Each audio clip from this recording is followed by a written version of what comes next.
Bom, pessoal, bom dia. Vou apresentar para vocês aí tentando responder a pergunta também de como é que a minha pesquisa pode impactar os próximos 10 anos aí da engenharia de software. O título da apresentação aí eu coloquei como Human-Centered Software Production Models e vou tentar explicar um pouquinho o que é isso para vocês, começando pela observação de que a interação entre as pessoas num processo de desenvolvimento de software é fundamental. Eu acho que as metodologias ágeis, quando chegaram puxando muito forte a orelha da gente para a gente observar que a interação entre as pessoas é tão relevante quanto processos, ferramentas e etc. Mas bem antes disso a gente já vinha fazendo, a engenharia de software em si já vinha fazendo pesquisas sobre a interação entre diversos programadores, né, num processo de produção. E é justamente em cima disso que o grupo de pesquisa no qual eu atuo, que é o HASE, se chama Human Aspects in Software Engineering, é um grupo de pesquisa da UFPE, coordenada pelo professor Fábio. A gente vem nos últimos 9 anos aí fazendo pesquisas em cima de diversos aspectos individuais e sociais no processo de desenvolvimento de software, certo? Olhando para o que a gente conseguiu produzir aí nesses 9 anos, a gente tem uma série de teorias, modelos, questionários e coisas do tipo, certo? Para avaliar aspectos individuais e sociais, né, do desenvolvimento de software. Aspectos individuais, se a gente olhar para o desenvolvedor de forma isolada, né, para um programador de forma isolada, você vai ter aspectos como personalidade, motivação, satisfação, cognição, comportamento inovador e diversos outros fatores, certo? No meu caso, o meu doutorado foi em cima da motivação e satisfação dos engenheiros de software, certo?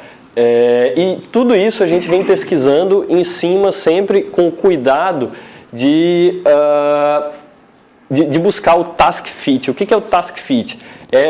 Vamos dizer, são as características que adequam bem os desenvolvedores, né, ou desenvolvedores ou testadores, etc., né, os engenheiros de software em geral, a cada uma das atividades de um processo, certo? Buscando sempre ver quais são as características que beneficiam uma determinada tarefa ou não, certo?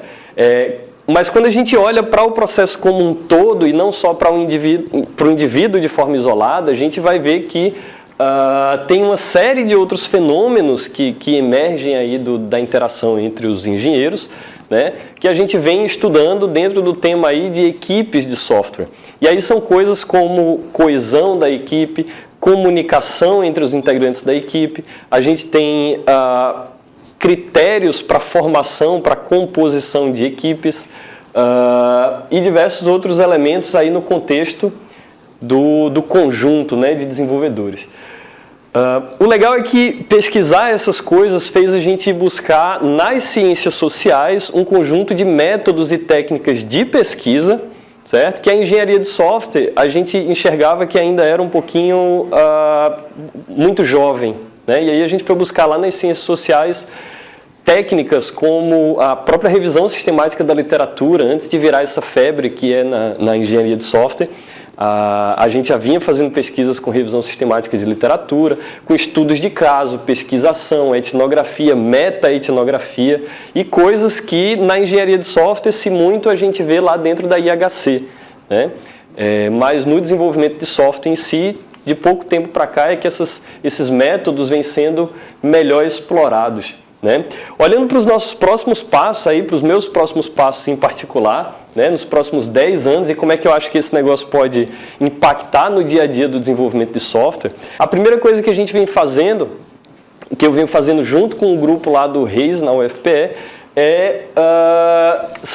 a gente está buscando desenvolver estratégias de intervenção, ou seja, traduzir essas teorias, modelos e etc. que a gente vem desenvolvendo em coisas práticas, né? Ferramentas e coisas que um gerente possa adotar no seu dia a dia ou que um líder técnico possa adotar no seu dia a dia, né? A gente, por exemplo, na minha tese, a gente tem identificados, né, diversos fatores que motivam o engenheiro de software, né? Mas aí vem aquela velha pergunta de aluno, né? E na prática, o que eu faço? E são esse tipo de ferramental prático que a gente vem desenvolvendo. Além disso, a gente vem também estudando, uma coisa que a gente pretende estudar aí nesse tempo é entender mais profundamente a dinâmica das equipes de software. Porque desenvolver software é fundamentalmente um trabalho intelectual.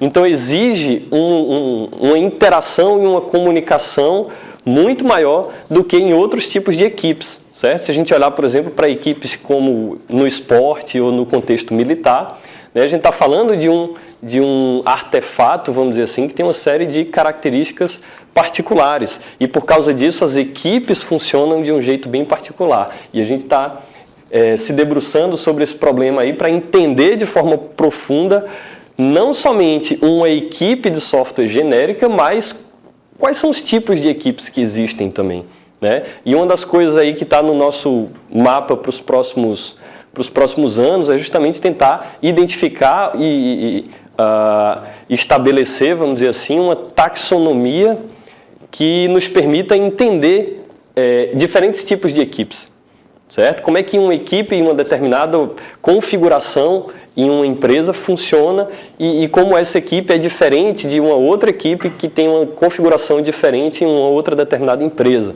né? O que a gente tem hoje, de forma bem genérica, são os processos tradicionais, processos ágeis, processos de desenvolvimento de software distribuído, né? E coisas que são aparentemente sempre centradas nos processos, né? O que a gente está querendo desenvolver é uma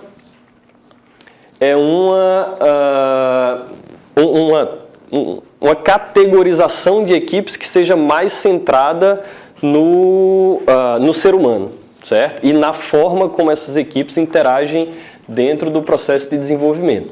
E é isso. Obrigado.